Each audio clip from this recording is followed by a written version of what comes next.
BCS season is finally started, and we kick off with Houston, which is kind of a weird one in terms of BCS because this is the only tournament that does not allow clan collection, the new one, 5 and 6, which is really huge, right? That's a big shakeup in the game, and I think a lot of people would love to see that in action. But this one for Houston is more of like a like a continuation of BRO, which is quite interesting. It'll be interesting to see like what actually tops. So we try to gather as much lists as we can. Of course, some people might still want to hide lists because, you know, it is serious mode time. You got a good deck, you might want to give it to your friends to help them top. So it's a bit harder to grab it. We've still managed to grab some lists, but at the same time, this is just that one tournament where, you know, after this one, big meta shifts happen, at least for V and Premium. Standard, not so much, right? Not so much. So there's that to consider. Also, there's probably a lot of different factors going into Houston in that there's just wasn't a lot of time to prepare. I think people knew this event like 3 weeks beforehand, like maybe like just under a month. So it's gonna be a bit harder for like more people to join this one, and I guess the motivation to like kind of play, you know, the newest cards just isn't there. So there's a lot of factors going into this, but hey, there is still an invite on the line, and at least for the Americans, because Worlds is now in America, there is technically more incentive if you want to go and participate in Worlds to go to these tournaments, because even if you win like 3rd place, right? Getting a plane ticket to Los Angeles is not as hard as getting a plane ticket to Japan. I'll just throw that out there, right? So if you have that mindset where you really want to play in Worlds and like win it, then you know, you'd be going to every single one of these, and this will be the one tournament where the meta is kind of known, no surprises, and you don't really need to think of the new techs, right?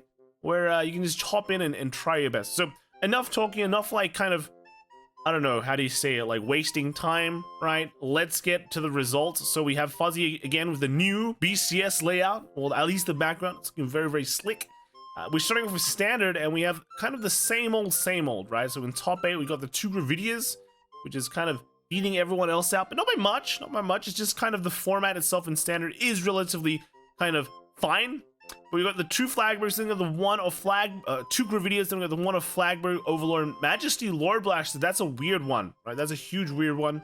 1 Kyrie, 1 Bav Sagra, and 1 Nirvana. And then I guess, you know, you could say the Overlord is kind of weird because we still don't have the PR yet, but hey, I'm just looking at the MLB going, what is going on, right?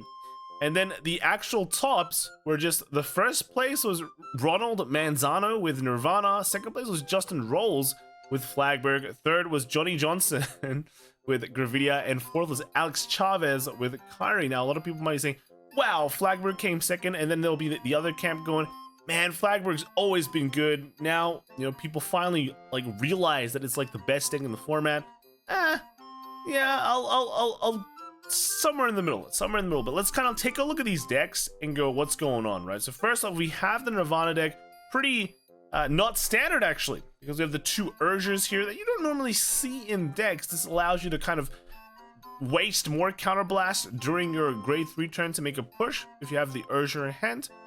But otherwise, you know, this is kind of just a beat stick like later on for Urgers. Also running the Valiente, which is a bit, I don't know, I feel like the Valiente is weird. I'm not a huge fan of it, but hey, you know, if people are, then more power to them. I'd probably run something like more Virenas, or even like an Expecta just for the matchups where he's actually good.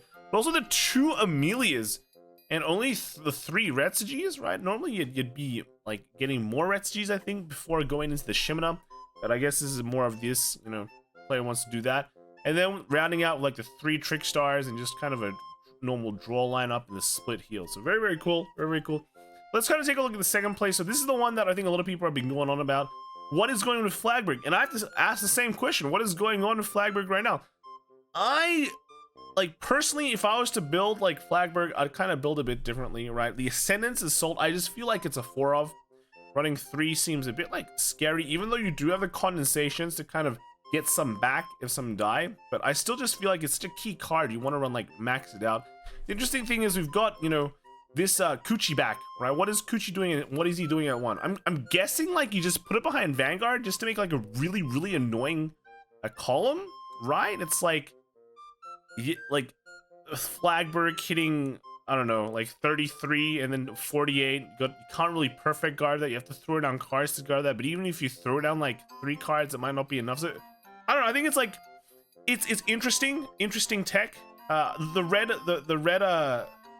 red girl here isn't really, you know, the deck needs soul, right? This helps with the soul, and although Inlet Pulse also helps with the soul, but sometimes you run into things like the prison matchup, which is not very good. And yeah, that's kind of how you help out with that. And then you got the Mantis to kind of generate better attacks. So that's that for Flagburg. I thought like there would be more of a cult for Zorga. You know, it feels like the Flagburg cult is getting stronger and stronger every time it tops. So yeah, that's pretty much it. Third place, we have this Gravidia deck. Now, I thought this was going to be Gravidia World, but it looks like someone just brought Gravidia, right? Just bring Gravidia. Let's just play it the pure way and just throw some meteors, right? But also still running a low amount of meteors, though. Only 6 small meteors and 4 big meteors. So that's going on the very low line, especially if you're running a pure Gravidia list. I think you'd run just a teensy bit more, maybe like up to 8 meters, just so your grade 1 can actually just grab a whole bunch and start like popping it out. Yeah, kind of interesting there. But you know, I think I personally, even in Gravidia World deck, I don't like the 6 meteor count. It just feels too low. It just feels too low. I definitely just want the 7. I want that 7. So that's just a personal thing for me. But otherwise, you know, third place, good. You get the invite, right? So then here we have the top 8 MLB list. Now this one is kind of interesting. I just wanted to see what was up this list. Right? You don't normally see MLB end up in top 8 of any tournament, to be honest. So yeah, I want to see how this one was built. This was kind of interesting. We have like 4 of like Marins, which is like the ride line. Normally you just need 1, right? You just need 1. But you know, if you're running 4, this just means that you want to get that second effect, which is become 10k. Right, and I guess that helps you rush easier, and then you have like the blaster blades and the darts. So then we see this fort, like grade 1 fort, and the only relevant effect that this would have is just CB1 and give your Vanguard like plus 5k until the end of turn. So again, I guess it's fitting that kind of, you just rush for the deck and hope for the best. And then also we have like a 15k beater here. But I think the cool thing about the deck is, yeah, you can get blasters for this and just kind of get more cards that you need. I don't know. I feel like it's interesting how it's built. I'm not too sure like just how maybe lucky they got, because remember, this is like Vanguard, and you know, anything can happen in Cardfight Vanguard. But hey, you know, MLB top 8, interesting, right? That's something interesting to see. So that's pretty much all of D. Let's kind of move on to V. Unfortunately for V, we don't have that many lists, but hey, we kind of know what the format is, right?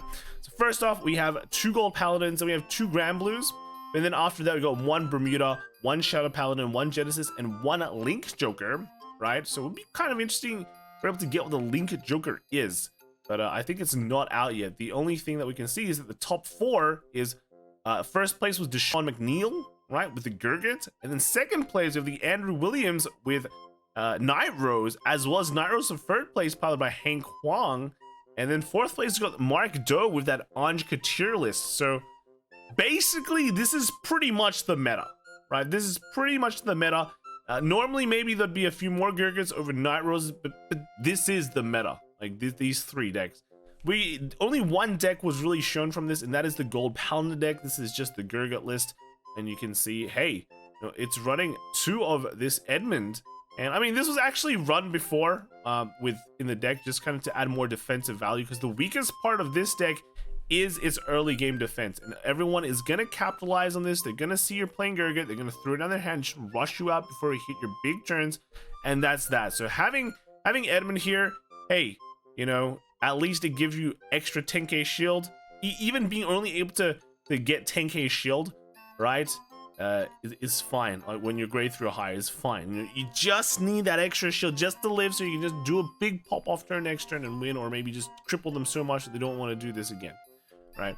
So that's, I think it's kind of interesting. It came first, so of course it beat all the Nairos, and then, you know, I don't have the second and third places or the fourth places at all at the moment.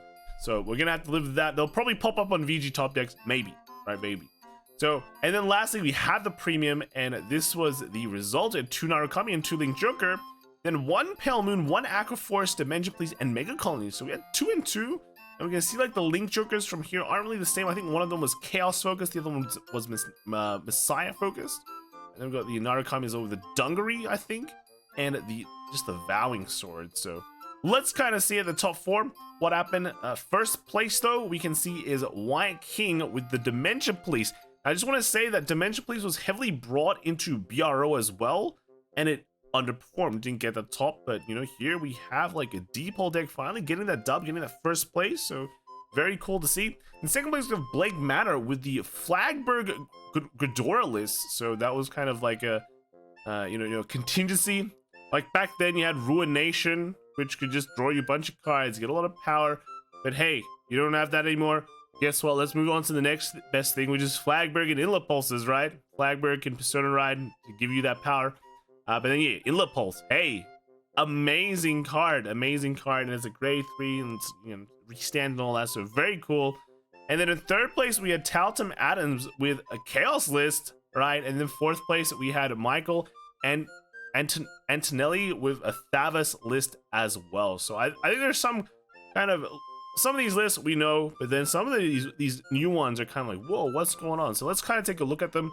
So first off, we have that Dimension Police again. I said before, it kind of underperformed at BRO, but now getting the dub, which is very, very nice to see. And yeah, just a pretty cool list with the die arm. Very, very important. Very cool card. You know, you like big arms, big arm, big man. All right. But then adding also some control with like the Taser Lage. But just going through the game plan of hit big, hit crit, and crit hard, right? You know, 4 Geomaglas, Unibirds.